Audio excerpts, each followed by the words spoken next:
Երբ ստորագրվեց արդեն նոյեմբերի 9-ի փաստաթուղթը, օդում հարց կար, թե ինչ է լինելու 5 տարի հետո, երբ լրանա ռուս խաղաղապահների տեղակայման ժամկետը Արցախում, մի վարկած էր թևածում ուղղակի Հայաստանում, որ ռուսները երբեք չեն լքի Արցախը, որովհետև դա հենց Դաշնության շահերին է դեմ։ Ես նույնիսկ հիշում եմ առաջին նախագահ Լևոն Տեր-Պետրոսյանը հայտարարություն արեց, թե սխալ է պատկերացումը, որ ռուսները երբևէ կհամաձայնեն Արցախից դուրս գալ, մեջբերեմ ես, ինչու եք պանիկա գցում, որ ռուսները 5 տարի հետո հեռանալու են, բա ինչու են եկել, այդպես թեթև թողնում, թևերը թափ տալիս գնում են, գրված է պայմանագրում, որ կարող է երկարացվել ժամկետը, վերջ։ Դուք ինչ մոտեցում ունեիք սրա հետ կապված նոյեմբերի 9-ից հետո ու արդյոք ձեզ համար նույնքան տարօրինակ էր, որ ռուսները դուրս կգան Արցախից։ Այստեղ ես ավելի մեծ որոշակիությամբ կարող եմ ասել, որ իմ տպավորությամբ արվել է Հայաստանի կողմից ամեն ինչ, որ ռուսները հեռանան։ Արվել է ամեն ինչ։ Իդեպ ես համեմատությունը բերեցի այդ 9-րդ կետի այն ժամանակում հայտարարությանը եռակողմ։ Այդ հայտարարության տակ կար նաև Ռուսաստանի նախագահի ստորագրությունը, ինքը վկա չէր։ Ինչպես Թրամփը օգոստոսյան փաստաթղթում։ Ինքը ես ստորագրել է, բացի դրան իրենք պատասխանատվություն են ստանձնել անվտանգության համար եւ տեղաբաշխել են խաղաղապահ ուժեր այն ժամանակ։ Բայց ինչ կատարվեց։ Հայաստանը ըստ էության միակողմանի ուղղակի հրաժարվեց այդ process-ին մասնակից լինել։ Ինչ ասել Հայաստանը Պրահայում։ Ճանաչում եմ Ադրբեջանի տարածքային ամբողջականությունը ներառյալ Արցախը։ Ասել է։ Հիմա դրանից հետո Ռուսաստանը ինչ դերում է հայտնվում Ադրբեջանի հետ հարաբերություններում։ Միջնորդական դերակատարությունը այդ հայտարարությամբ Հայաստանի զորացվել է։ Հիմա կամ Ռուսաստանը Ադրբեջանին արդեն պետք է ասի, որ այո, ինձ է պետք, որ Արցախը մնա այս կարգավիճակում,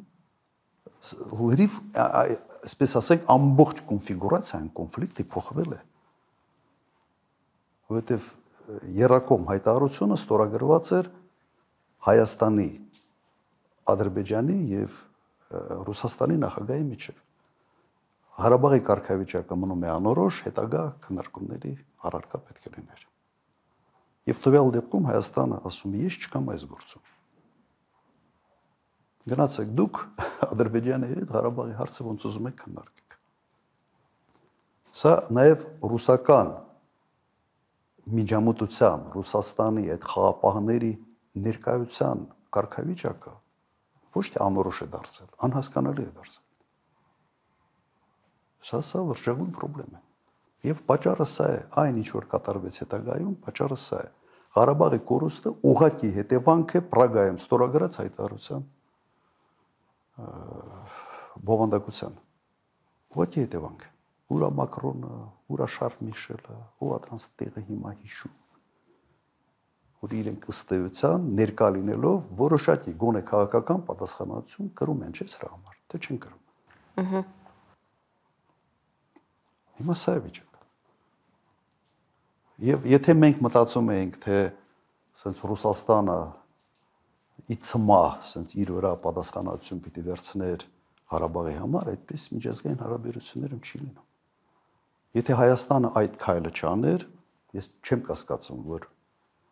5 տարին կերկարաձգվեր եւս 5 տարով եւ կլիներ քաղաքական լուծման ինչ որ մի առաջարկ։ Միգուցե այդ 19 թվի մերժած առաջարկը որոշ չափով փոխելով չես կարող պատերազմի հետևանքները հաշվի չառնել ընդհանրապես, բայց կդնեինք սեղանը եւ կփորձեին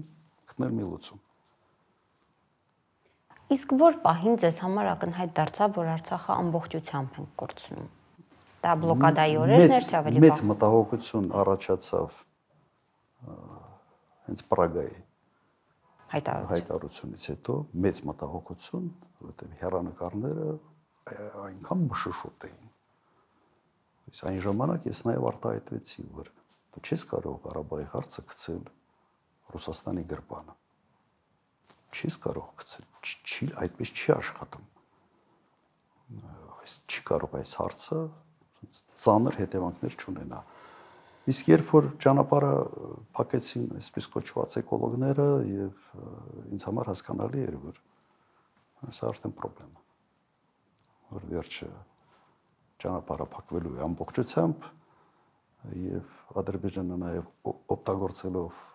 այն հանգամանքը, որ Ուկրաինայում սկսվել է պատերազմը եւ Ռուսաստանը ավելի է կենտրոնացած այն հարցի վրա,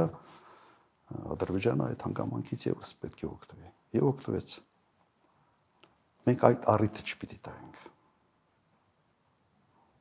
Նիկոլ Փաշինյանը մտածեց, որ այս ռուսները զորախումբ են տեղավորել խաղապահ։ Հիմա թող իրեն գնան ոնց ուզում են հարցը լուծեն, այսպես կոչված զբրոս նագրուսկի, այսինքն այդ բերից մի հատ ազատվեն։ Եվ հիմա խոստովանում է, չէ, հիմա ասում է ամեն ինչի մասին։ Որ դա մենք Ղարաբաղը տալով ձեռք ենք բերել Հայաստանի անկախությունը։